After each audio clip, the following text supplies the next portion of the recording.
OSHA doesn't have a single regulation that says you must have a JSA.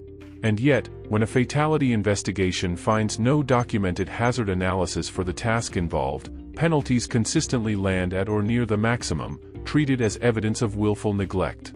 Today, the three-step JSA process every worker on your site, from a helper to a fabricator to a welder, should actually understand, not just sign. Welcome to Toolbox Talk TV. Industrial safety, one topic at a time, backed by real standards. Today it's job safety analysis, or JSA, across oil and gas, petrochemical, fertilizer, and power plant work, and it applies to every trade on your site. A job safety analysis is a systematic method that breaks a task into individual steps, identifies the hazards at each step, and documents the specific controls needed to keep the worker safe.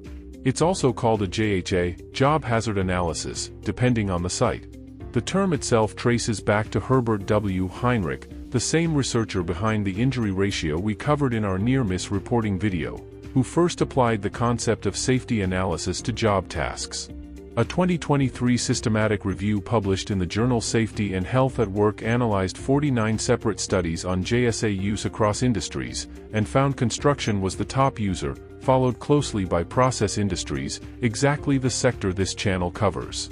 Here's the regulatory reality. OSHA doesn't have one specific standard titled Job Safety Analysis.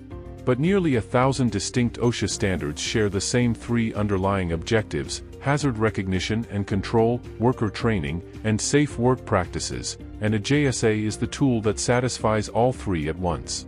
When an employer can't produce a documented hazard analysis after an incident, OSHA treats that absence as evidence under the General Duty Clause. Under 2024 penalty rates, a serious violation carries a maximum of $16,131, and a willful violation can reach $161,323. The paperwork isn't the point, it's proof that hazard recognition actually happened before the work started.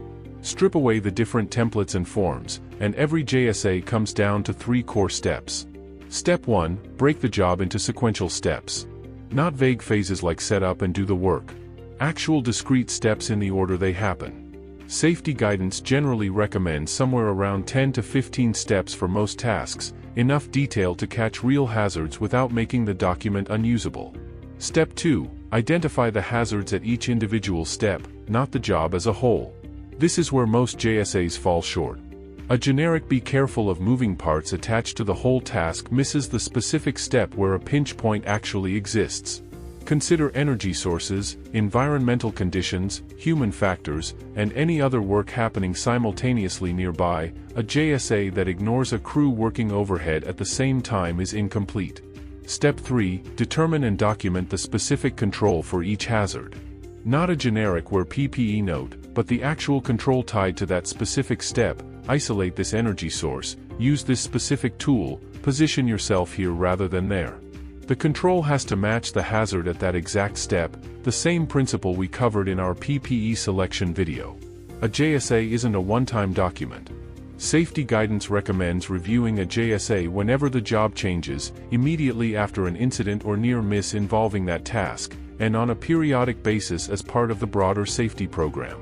Most safety professionals recommend at minimum a formal annual review of every active JSA, with immediate revision triggered by equipment changes, new hazard information, incident findings, or worker feedback identifying a gap the original document missed. 3 mistakes that show up constantly across sites. Mistake 1, writing the JSA at a desk instead of at the actual job location. Hazards specific to that exact spot get missed when the document is written from memory instead of on site.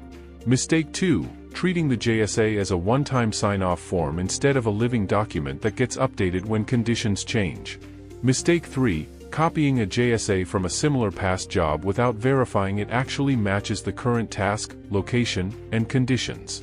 A JSA written for a similar-sounding job somewhere else can miss the specific hazard right in front of you today.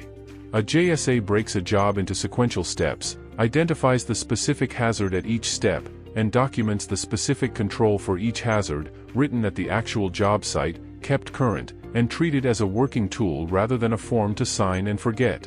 That's job safety analysis, the tool underneath nearly every OSHA standard even though it isn't a standard itself. Next video, we're covering the permit to work system, the framework that ties together everything we've covered so far on this channel, from LMRA to Firewatch to confined space entry. If you're finding these safety talk videos useful, please like this video and subscribe to Toolbox Talk TV so you don't miss the next one. And drop a comment, does your site involve the actual crew in writing the JSA, or is it written separately and just handed to you? I want to hear how it really works. Stay safe out there, and I'll see you in the next one.